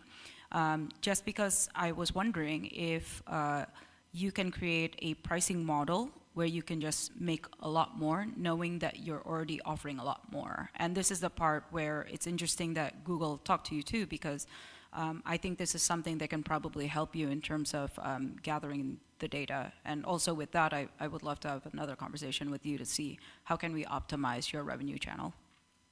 Okay, thank you so much. So I've already done like pricing competitive with others competitors, but as you can see that they have like various services, various features. So we only can compare, like for example, this company only have this video call interpreter service, and the other company have like convert from motion to voice service. So I cannot compare like the different services. So so I only compare like the same service based on various companies, and I already since this technology is new in Indonesia, so I also menyesuaikan dengan people willingness to pay. So we already do like research, and also we make the price sesuai dengan kemampuan orang-orang untuk membayar. Jadi kalau misalkan we compare with other companies, they sell in like small price, like lower price, but we also sell like the same price but with our currency. Like, I'm sorry if it's quite complicated to understand.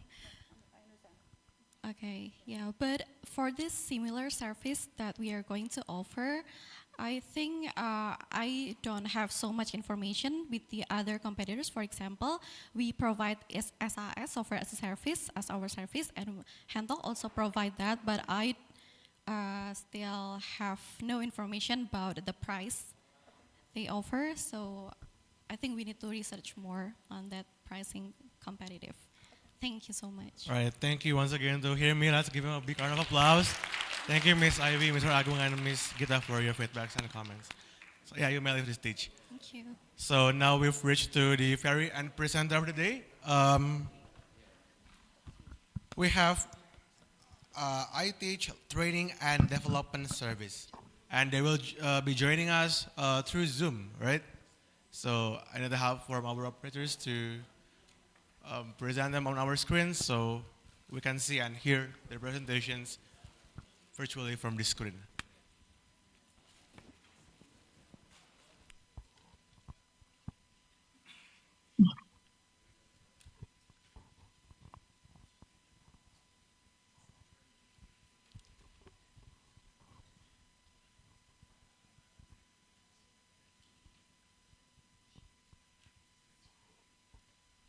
Right. While waiting, I'd just like to recap that we have listened, witnessed to around 7 companies that have presented their best recommendations to us, starting from Kasir.id.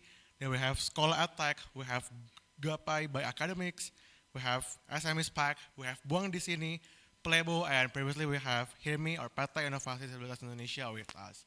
And lastly, we have iTeach Training and Development Services. They will be joining us through Zoom.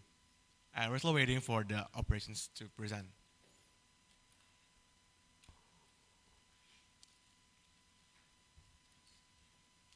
And just a bit of information after the very last presentation.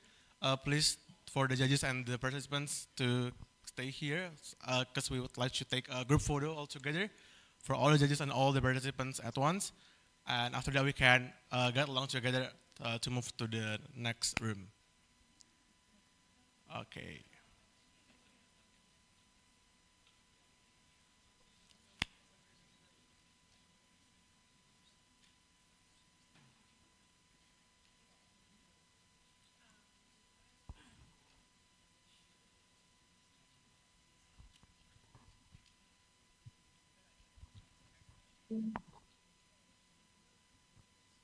Hello? Yeah, we can hear you. I'm waiting for the screen to show my feed. Yeah, please do it for the screen. Thank you. You are loud and clear. Yes. Can you hear me back? Yes, and I'm watching from YouTube and from Zoom. Wow, cool. All right, that's cool.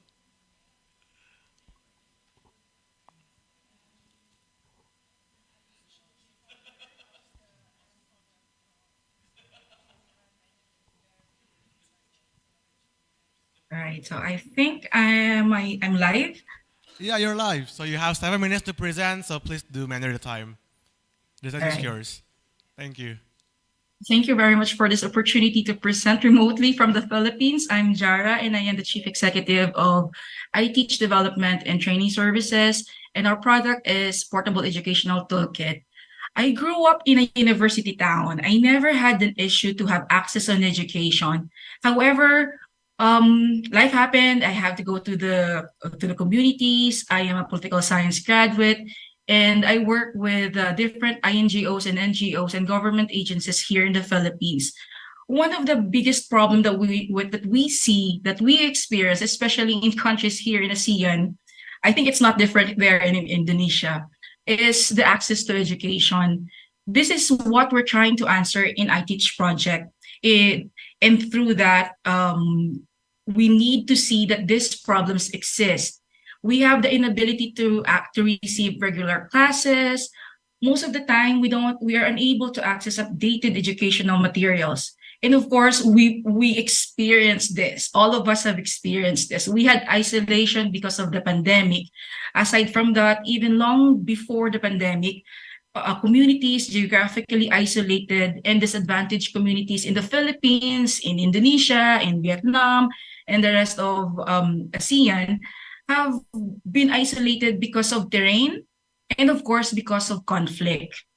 With that, we have developed I Teach project or I Teach PET, we have Portable Educational Toolkit. Since 2015, we have developed this multi-intelligence learning materials, which is a self-paced toolkit.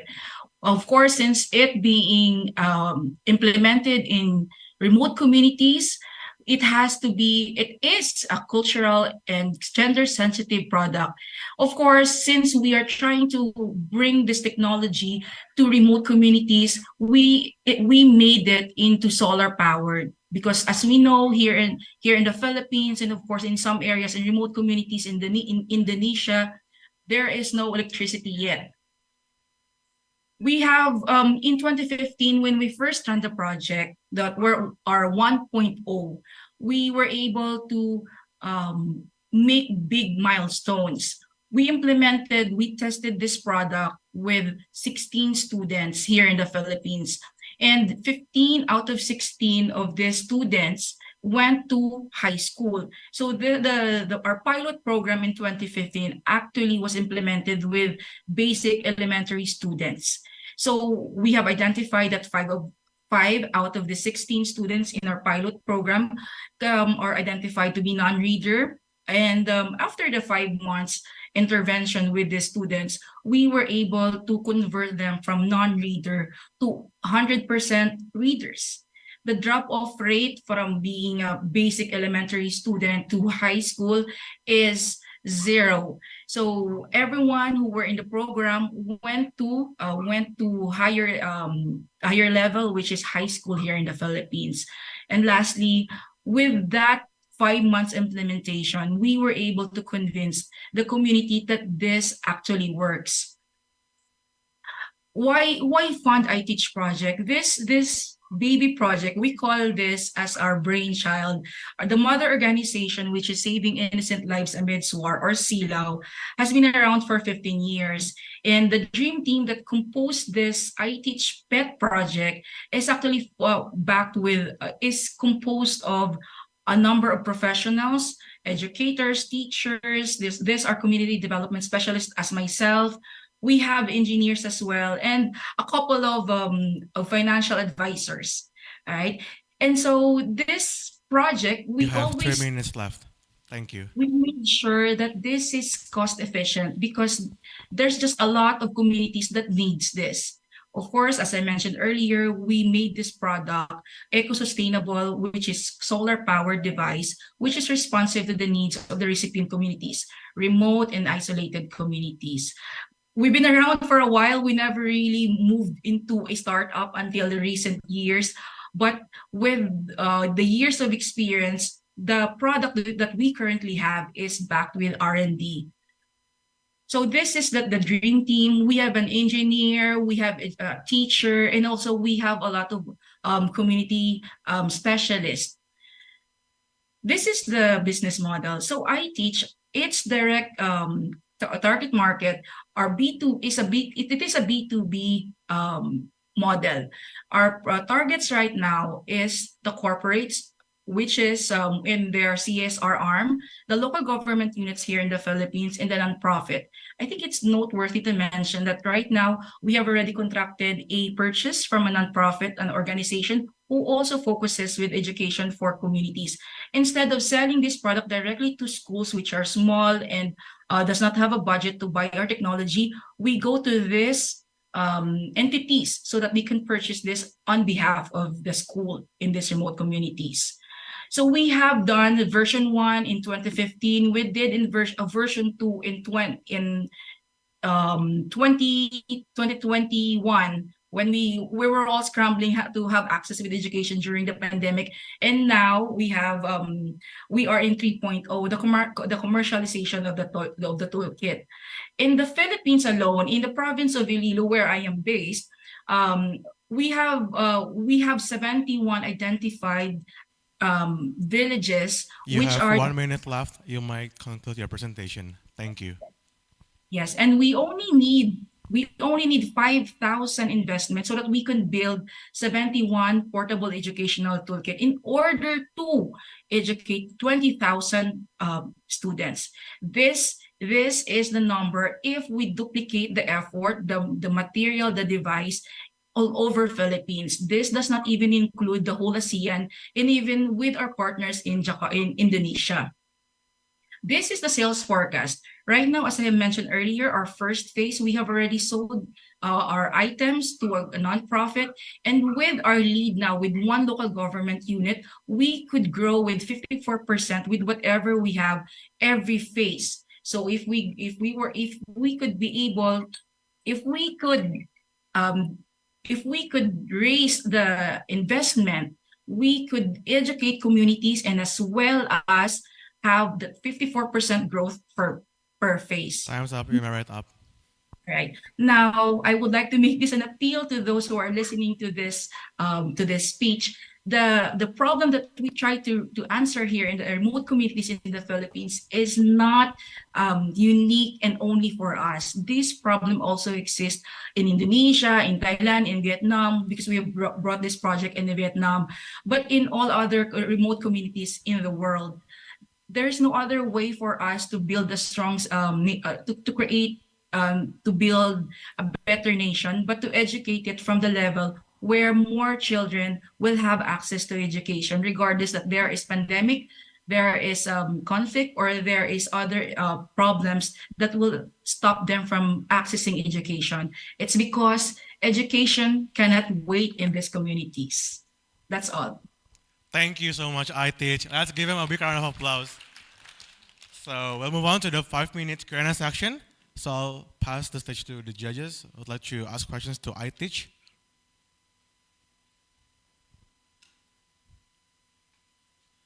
Maybe from Mr. Agung, Ms. Nadira, Ms. Gida, Ms. Andia, Mr. Iksan, Ms. Ivy. Right, we have Mr. Alvin here. So Hey, thanks for your presentation. So I think you showed some traction on the slides, but do you mind giving us some numbers? Because I think you only gave a percentage of growth, but do you mind giving us some numbers like for example, from one government, how big is the project like from one government? Okay, here, I can show you here. One local government unit that we have been talking for the past 3 months actually could purchase 20 items, 20 pet devices, because that local government unit have 20 identified remote communities that needs this device. So that's 20. In the whole province, that's 71. The growth, that's why we showed that there will be a 54% growth if we could produce the product and supply the needs of these local government units in the Philippines. Okay, thank you. right, thank you, Mr. Alvin. Next we have Mr. Fahrul. Now we can go on to Ms. Nadira. Yeah, thank you for your interesting presentation. I know that we're not talking about revenue here, and but we still talk about the investment, and in the many business model we will talk about the return of investment. So how can you describe the benefit for this investment to the government or to the non-profit organization? Thank you. Since I highlighted the impact on the community level, let me show you the figures if we will have enough investment in order to build at least 71 devices or portable educational toolkit. For the first phase, which we already done, we are in the second phase now of our implementation. If we could build 12, at least for this, at least half of the requirement of the local government unit that we are talking to, that there we can be able to, this is in Philippine peso, right? So the growth would be 54%. The ROI will specifically be maintained throughout because it's a government project. We're looking at partnering with the local government of Lambunao here in Iloilo province so that we could deliver at least 12 to 20 of the requirement for their local government, for their municipality.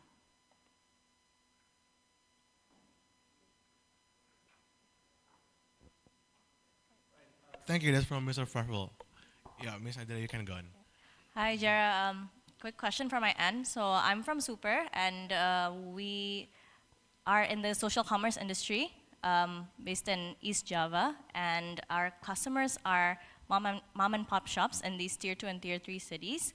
And we work with some organizations to kind of train and also educate our users more. So I was wondering if you are able to customize these like training or like educational toolkits for user bases like us. This device is specifically be administered by local volunteers per village. So we made sure that this product is just it's just very easy, just a push of a button. Everything that will be we have this educational package that can be upgraded into a certain uh, megabytes or number of contents. But everything in order to just administer the learning toolkit, it's just a push of a button because we would like to respond that the communities that will be administering this toolkit is not that they haven't received higher education. All right, thank you. Questions from the floor? That's all good? Right, I think we can wrap up the presentation then. So thank you very much, ITs. Let's give them a big round of applause for one very time.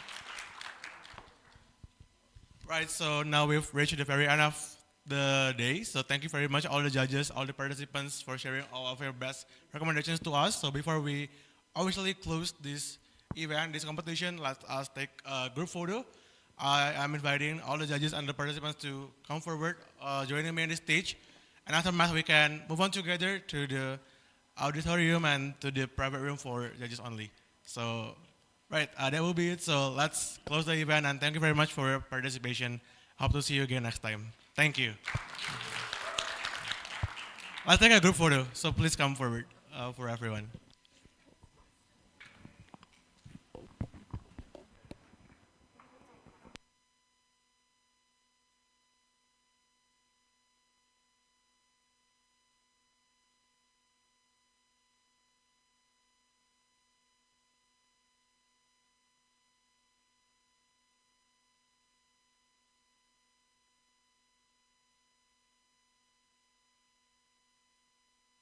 Recording stopped.